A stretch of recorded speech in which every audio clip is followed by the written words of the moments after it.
What's going on, YouTube? Welcome to Bad Takes in Football. This is your host, Bad Takes. Really excited to hop into today's video, but before I do that, this is a new channel, which means you are new. Please subscribe, like, comment, tell me more about what you're looking for. Really excited to engage with you. I really hope you enjoy today's video. Rashee Rice. Really interesting situation that happened here. Obviously, very sad situation, more specifically, and I'll go into that. So, first off, Rashee Rice, for those that do not know, Rashee Rice got into a car accident where he was essentially racing on the street during a heavily trafficked time, right? And he actually ended up really badly injuring a lot of people, several people with this car crash. And because of that, he was facing a lot of scrutiny for his off the field issues. This wasn't the first time that he's really gotten into trouble, right?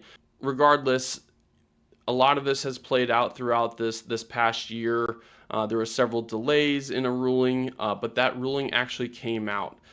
So I'll go ahead and dive into that. Rashee Rice, he was sentenced to 30 days, sorry, not 30 years, 30 days in jail. Now, some interesting aspects of this I want to make sure to cover is the fact that it's 30 days. Something that's really important to kind of talk about and mention when we talk about 30 days is he's actually allowed to serve those 30 days whenever he would actually like. I find that to be pretty interesting. They were obviously, the court was very accommodating to the fact that he does sort of have a unique lifestyle and a unique profession in the sense that there is a season for it, right? That isn't necessarily always common. There's the common person, the everyday person, the everyday fan of the NFL. Generally, they're going to work 9 to 5, Monday through Friday. Sometimes some, will work weekends, whatever that might look like. Regardless, it's not like they're facing a 17-game season with a chance to play more if they perform well enough, right? And so there's a big difference in what that lifestyle looks like. And obviously, the court case, the court was appealing to the fact that he is an NFL player and has a unique lifestyle and schedule. So he is able to actually serve that time when it works best for him. So I think that is a plus for him as well as the Kansas City Chiefs. It's not like right after this ruling was sent out, he was put into jail immediately, right? So that's one thing to make sure to explain to all of you. Second, he's on 5 years of probation. Now, 5 years is a long time to be on probation in general. That's a long time to be on probation, especially for someone that has other issues that have come into play. I know that there's been a marijuana possession issue that he has had. He failed the drug test. And so, with that being said, Rashee Rice has to walk a very tight line for really the next 5 years. If something else comes up, he has a really good chance of getting a lot more trouble than just 30 days of jail time. And so that's going to be really important to see come into play. Who's going to put Rashee Rice under their wing? If I'm Patrick Mahomes, I have a tracker on him for the next 5 years. I am watching him like a hawk for the next 5 years. And really the reasoning for this and why I say all that is because of these numbers right here. And I know it doesn't seem super exciting or super, telling, right? We don't have a lot of games to actually work with when it comes to Rashee Rice's career. But his rookie season, he had 102 targets. That is not common for a rookie receiver to see, especially on a substantialized and established team like the Kansas City Chiefs, who, obviously I don't think they're known for their receivers now, right? They had Tyreek Hill in the past. They have and had Travis Kelce, who's really been their cornerstone of their passing game, this entire time. So it's not like they have had marquee receivers, but at the same time, again, Rashee Rice, 102 targets. He caught 79 passes his rookie season for almost 1,000 yards. And on top of that, he had 7 touchdowns. maybe it's different for me because I'm coming from a team. My team, the Ravens, are, I would say, not known for their receivers. So when I look at a rookie with over 900 yards and 7 touchdowns, I get excited about that. To me, that shows a lot of promise. To me, that shows a lot of hope, and it shows that he can be an impact player, right? I think that is very obvious when I look at these numbers. Now, last year, his sophomore season, I should say, he obviously had a down year, but a lot of that again came from injury. So not only is Rashee Rice facing off the field issues, right?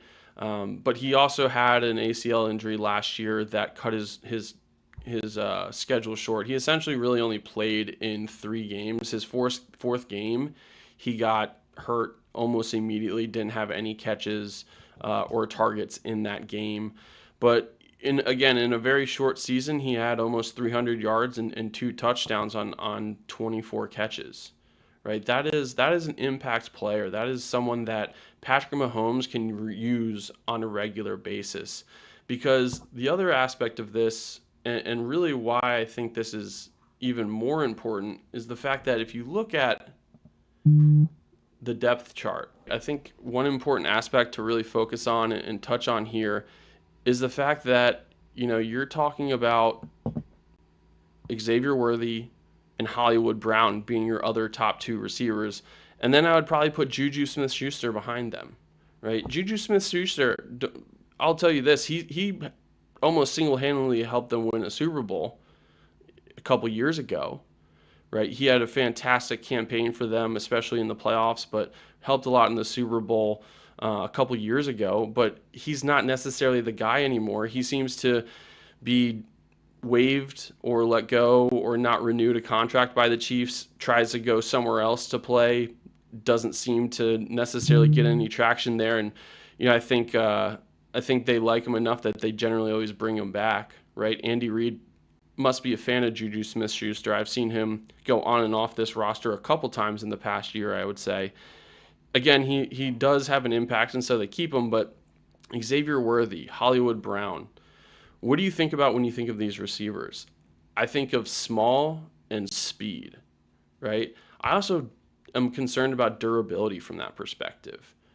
And so that's something that is really important to look at when you look at the makeup of this team, right? Rashee Rice already has an injury, right? Major injury, ACL injury, and then he has the off the field issues.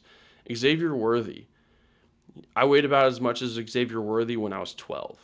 It might even be 10. I'm not even 100% sure, but I know that he is not necessarily built for a long season, in my opinion.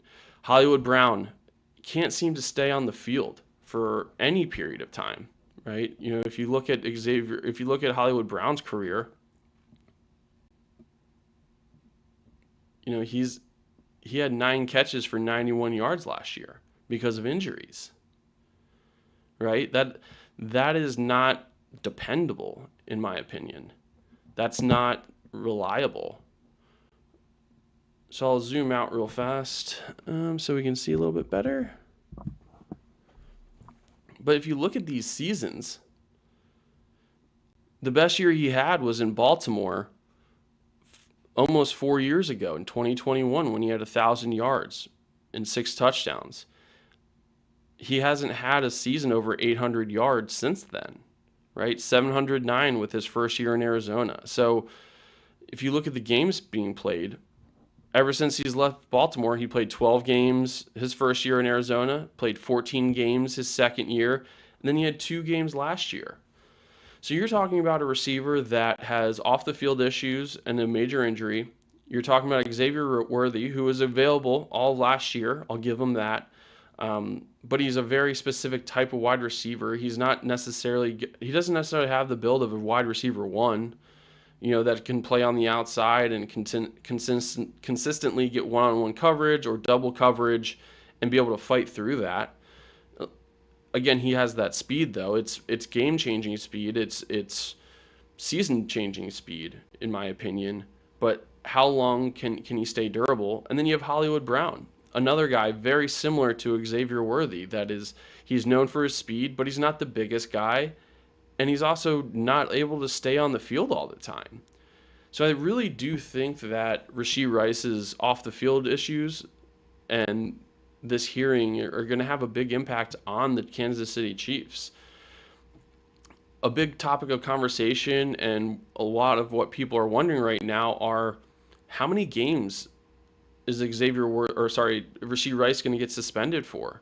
Right, the NFL is definitely going to be suspending Rashee Rice for this hearing. They're essentially waiting for the legal process to move forward before they actually provided their own punishment.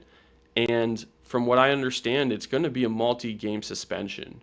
Now, multi-game is very vague. That could be as little as 2, right? But that could be the whole season. Now, I don't expect it to be the whole season. Really, for me, I would expect this to be more so 4 games to 8 games, right? Anywhere with between 4 to 8 games is really where I see this going. If they give him 4 games, I think that's still a little light in my opinion for all of the issues he's had off the field already. Again, this car accident is just one of the situations. He has been in trouble multiple times with the NFL already at this point. And so for me, I would be shocked if it's 4. I think it should be closer to 6.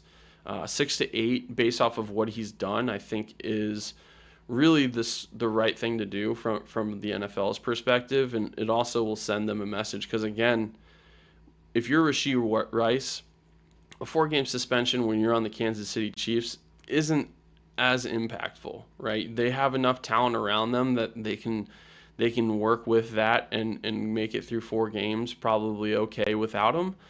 6 to 8 games, though, that really sends a message, in my opinion. And I think it's a message that Rashee Rice needs to hear.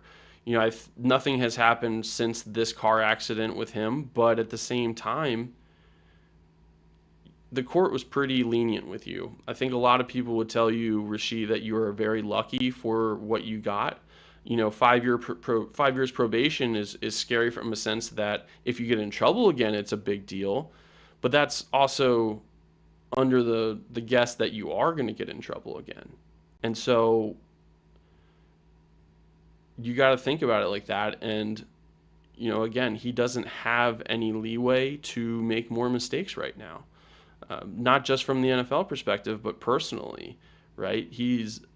That could put him in legal trouble if he were to do something else to get, you know, from a legal perspective. So again, I'm very curious to see how this impacts the Kansas City Chiefs. They have a bad taste in their mouth from what happened to them in the Super Bowl. I think they're going to hit the ground running this year. I wouldn't necessarily put them in the Bengals category when it comes to slow starts in the NFL. I do think that it does take a little bit of time, as it does with most teams, to get their offense humming, right? Generally, their defense starts out pretty lights out right off the bat. And it takes a little bit of time for their offense to get going. And I think that based off of what happened to them in the Super Bowl, I don't see them having as slow of a start. So I'm very, very curious to see what happens from that perspective. That's it for today's video. I hope you enjoyed it. Please like, comment, tell me your takes. This is Bad Takes from Bad Takes in Football, signing out.